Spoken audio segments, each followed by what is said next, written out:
Hello everyone, today we're diving into a truly horrifying chapter of history, the death of King Henry VIII of England. This isn't the story of a monarch's glorious end, but a gruesome tale of a man whose body and mind were completely shattered by illness and a life of excess. After his death, the decomposition was so severe that fluids leaked from his coffin, a foul substance that was reportedly lapped up by stray dogs. Join us as we uncover the real story of how one of history's most feared monarchs met such a humiliating end. Henry Tudor was born on June 28, 1491. When he ascended to the throne at just 17, he was widely regarded as Europe's most handsome prince, tall, athletic, with golden red hair and a regal bearing. A Venetian ambassador even described him as possessing an extraordinary figure and angelic countenance, superior in beauty to any other Christian prince. So how did this paragon of virility and power end up suffering such a degrading death? The turning point, the jousting accident. The start of his decline can be traced to a terrible accident in January 1536 during a jousting tournament in Greenwich. At the age of 44, Henry fell when his horse collapsed on top of him, and he remained unconscious for 2 hours. Although he survived, the injury to his right leg would never fully heal. The wound transformed into an open ulcer that constantly wept and gave off a putrid odor that announced his presence even before he entered a room. This was a devastating blow to a king known for his vanity. Courtiers were forced to endure the smell without showing any sign of disgust, lest they face the king's wrath. This accident also marked a change in his behavior, occurring around the same time he ordered the execution of his second wife, Anne Boleyn, on fabricated charges of adultery and treason, physical and mental decline. Some historians believe that the brain injury from the fall might have exacerbated his pre-existing tendencies towards paranoia and fits of rage. With his mobility severely reduced, the king began to gain weight rapidly. His waist, which was a trim 89 centimeters in his youth, expanded to over 130 centimeters.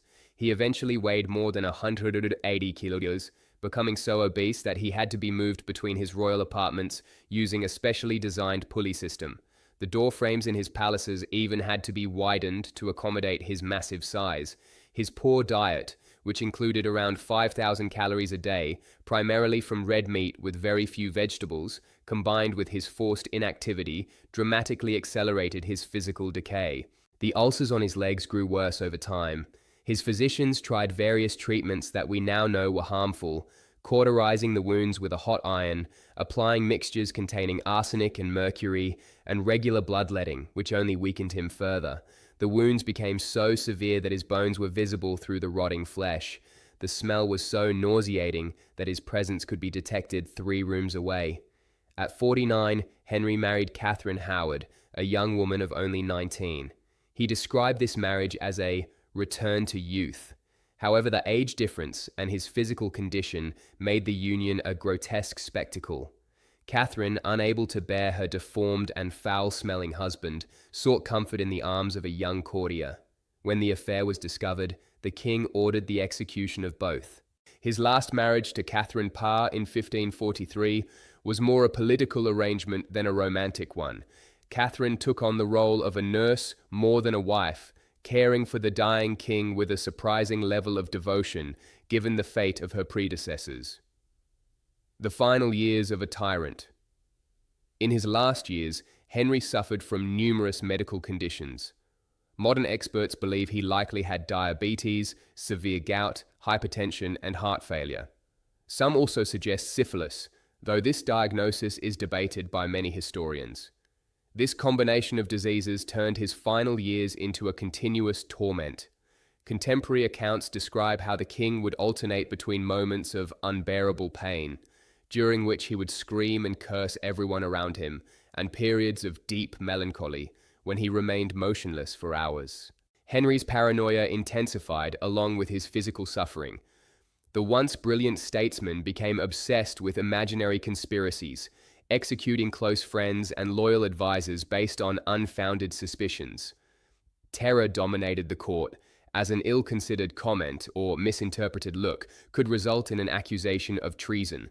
Notably, just 9 days before his own death, he ordered the execution of the Earl of Surrey.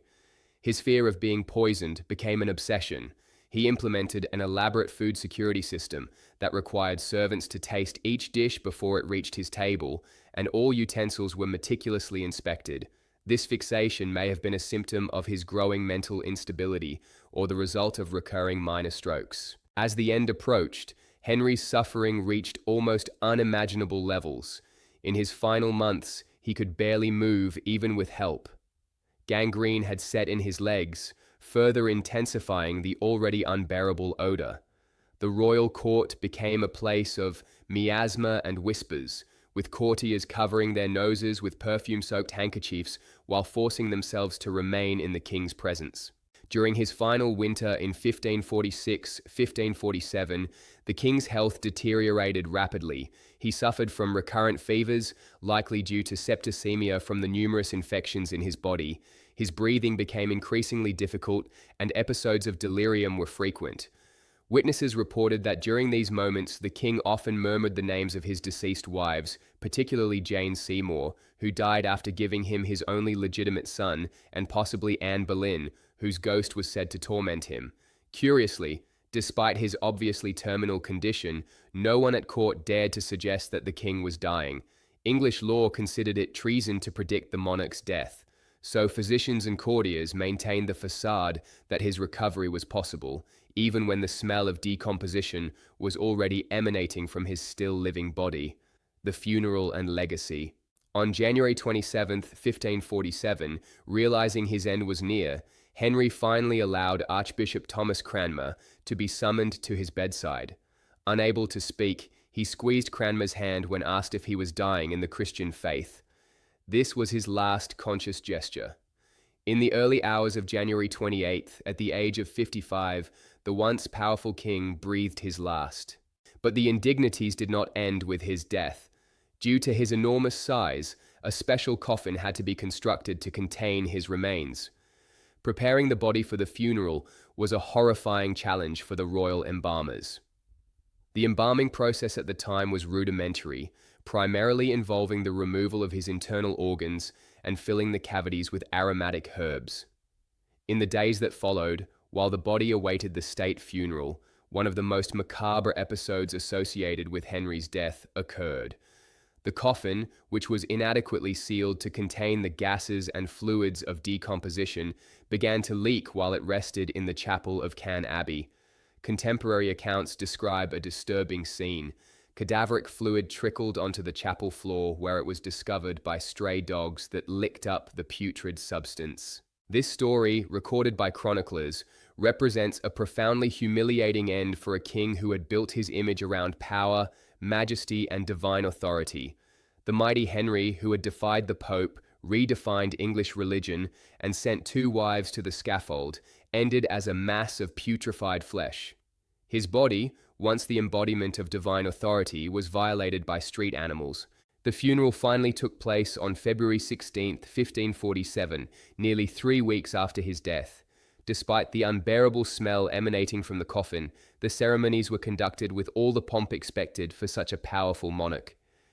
He was buried in St. George's Chapel at Windsor Castle alongside Jane Seymour, the only wife who had given him his long-desired male heir, Edward VI. Ironically, Edward, whose existence had motivated many of Henry's controversial decisions, including the break with Rome, reigned for only 6 years before dying of illness at 15. The throne then passed to Mary the Fan, the daughter of Catherine of Aragon, who attempted to reverse her father's Protestant reforms, and finally to Elizabeth I, the daughter of Anne Boleyn, who would establish a golden age in English history. The grotesque death of Henry VIII serves as a powerful reminder of the limits of human power. The king who considered himself above the law, capable of redefining the national religion and disposing of human lives at his whim, was in the end a victim of his own mortal body. His death was not just the end of a man, but also the symbol of the decline of an era. English historian Alison Weir wrote, "It is one of the great paradoxes of history that a man who began with so much promise, beauty, and ability ended as a grotesque caricature of himself."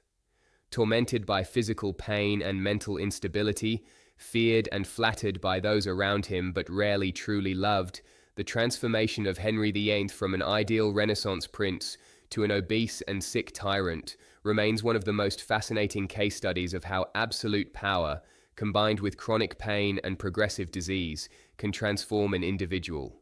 His political legacy continues to shape the modern world, but his personal end serves as a reminder of human fragility.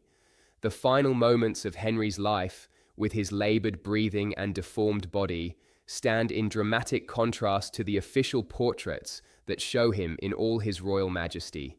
This dissonance between public image and private reality is one of the great lessons of his life and death. In the end, the man who transformed England and permanently altered the course of Western history ended up like all of us, a victim of the inevitable deterioration of the flesh. The death of Henry VIII was a symbolic moment that reflects on the ephemeral nature of power. In his final years, as his body deteriorated, so too did the myth of royal invulnerability. The monarchy, a divine institution that considered itself above the laws of nature, was forced to recognize its own mortality. The final irony is that the man who fought so hard to secure a male lineage, to the point of breaking with Rome and executing 2 wives, produced a frail son who would die young. His true legacy came through his daughters, particularly Elizabeth I, the daughter of the woman he had executed. The deepest lesson in his death is that not even absolute power can conquer the limitations of the human body. In the end, even the most powerful of kings faces the same fate as the humblest of subjects. The terrible death of Henry VIII continues to fascinate and horrify precisely because it reveals the vulnerable humanity behind the facade of absolute power.